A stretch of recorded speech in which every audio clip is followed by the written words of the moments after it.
एका दादाने कमेंट केली, म्हणला दादा मी लय आदबतो पण मला शेती परवडत नाही. अरे दादा तू वेळ सोडून आदबतो, शेती टाइमवर करावं लागती.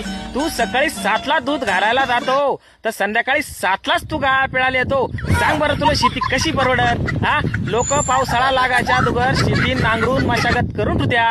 तू पावसाळा संपल्यावर शेती नांगरितो आणि म्हणतो मला शेती परवडत नाही. सकाळी तू 7ला गावात गेल्यावर हॉटेलात बसतो, राजकारणाचा तापा जोडितो आणि लोकांच्या आपाजीच्या काय त्याची वाट पाहतो मग घरी येतो.